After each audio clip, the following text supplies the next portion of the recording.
Hey, what's going on YouTube? Valsa here, and today we're talking Warpets. Now, you've heard me talk about how most pets have these two main builds, right? The pet damage build and the hero enhancement build. And as a general rule, the pet damage build has more potential, but it's more expensive to build. Now, lately I've been focusing mostly on the pet damage builds, and I've had a number of people ask me, okay, great, how do I make this hero enhancement build? Of course, it's not always the case that the pet damage build is better. I mean, you've got the sand lizard, you've got the striped bear, right? But I think the pet that is the most interesting when it comes to this discussion is the shadow Faedrake. And so today we'll be taking a look at how to maximize the hero enhancement build for the shadow Faedrake. The shadow Faedrake is designed to maximize single target DPS, which makes it really the ideal pet for Bird Tohar, right? It's going to work with any of your mage marches, but most of your mages are going to do some level of AoE, which is why the shadow is really ideal for Bird Tohar or like a Bird Thea march, something like that. And for the purpose of this video, I'm going to assume that we're building this for a Bird march, but most of what I'm going to say can apply to other mage marches as well. So you probably know Shadow's talent skill does two separate things. First, it does straight damage to your target. And second, it puts a captive debuff on your target, right? The captive debuff makes your legion, and only your legion that's running the shadow, do additional damage to that target, right? And as you upgrade your shadow, both of these effects get stronger. And it's because of this, the shadow is both doing direct damage itself, as well as buffing your legion's DPS. That is one of the pets that I think makes the most sense for a hero enhancement build. Alright, let's clarify a couple things at the top here, right? Like most pets, the shadow has both a pet damage build and a hero enhancement build. And like most pets, the pet damage build, the top end of it is stronger than the hero enhancement build top end.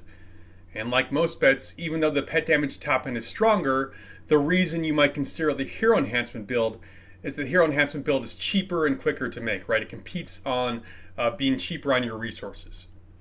The difference with the shadow isn't that the hero enhancement build is better than the pet damage build. The difference is that at the top end, the gap between the two is much, much smaller.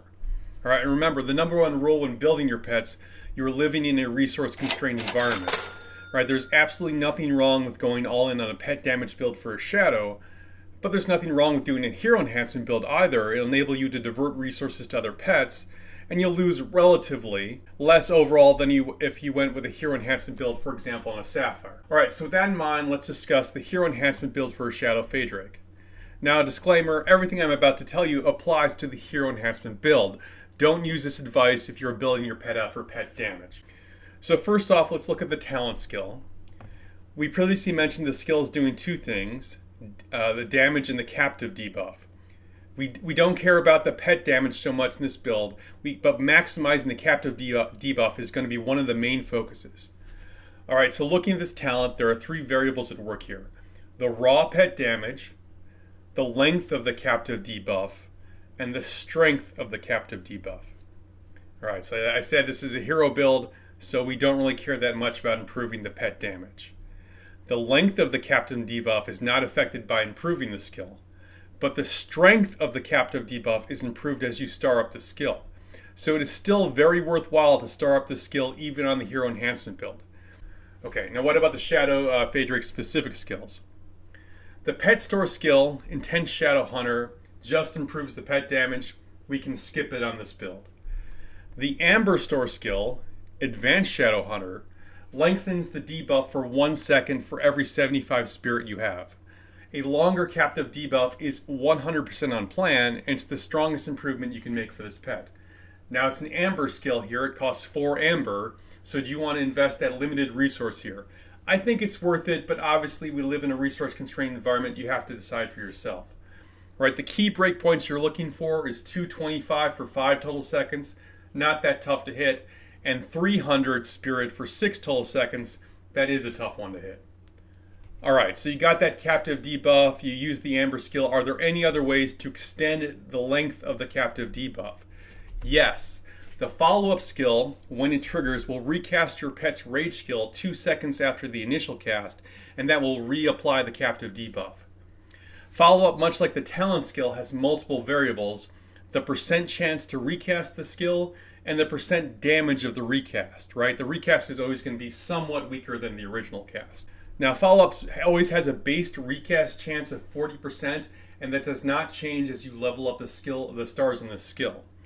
The higher skill you get, however, the more damage the recast will do, but we don't really care about damage that much in this pet. Look, more damage is always better, but that's not what we're focusing on, and a 0-star follow-up for this pet is not that much worse than a 3-star. So we need to add the follow-up, but there's no urgency to upgrade it. A 40% base chance. Is there any way to improve this? Yes, advanced follow-up in the Amber store improves your chance by 20% plus an additional percentage based on the luck skill on your pet. All right, again, this is an Amber skill. This one costs 3 Amber, so it's costly. But if you have a good luck score and you have the Amber, it's worth considering. All right, we might as well finish our discussion of the follow-up package here with intense follow-up. This increases the crit rate on your follow-up cast, aka more pet damage. It does nothing for the captive debuff, nothing to enhance the hero damage. No reason to put it on this pet. All right, that's all we can do to get and keep the captive debuff on our target. What can we do to improve our hero's damage output? Well, there are a few obvious choices, right? Light's Guidance, which increases our hero's crit rate. Magic Pulse, which increases our hero's crit damage. And Sun Epiphany, which increases our magic attack rate. Unfortunately, we can't add all three. The Talent skill and follow-up are both intelligence skills, so that means we only have one more intelligence slot, and both Magic Pulse and Sun Epiphany are intelligence skills. So which is better? What's your hero's magic crit rate? If you don't know what the base crit rate is, it's 0, right? So you need to improve your magic crit rate before Magic Pulse can do anything.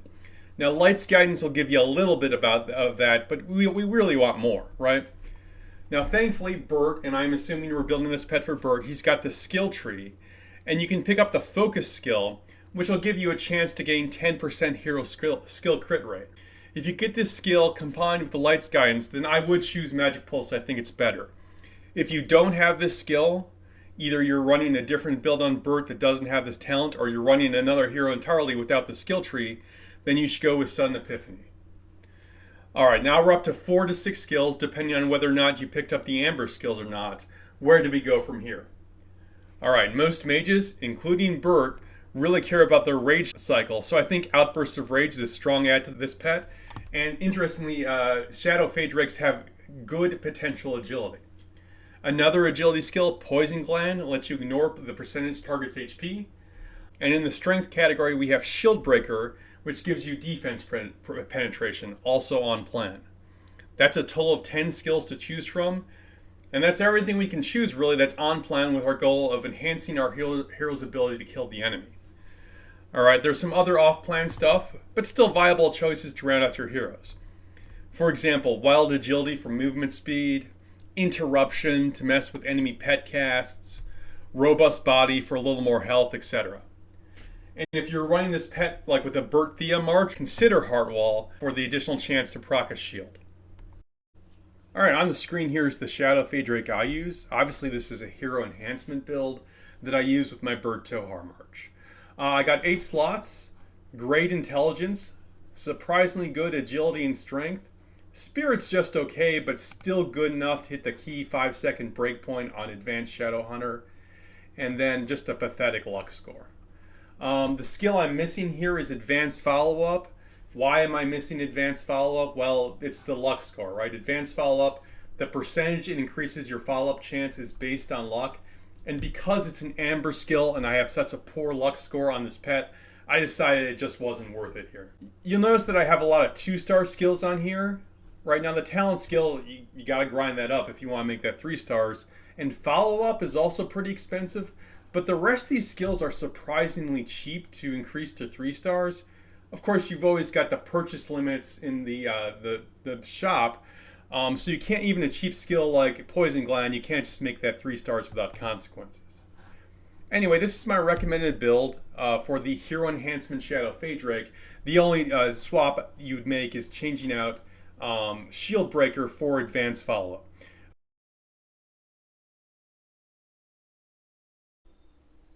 Hey, that's it, and thank you to everyone for stopping by. If you enjoyed this content or found it helpful, please hit that like and subscribe button. Remember, you can send me your war pets if you'd like me to take a look or review them, and I will be featuring the strongest war pets in the game right here on this channel. Look for more details in the description below, and until next time, stay classy, Belleron.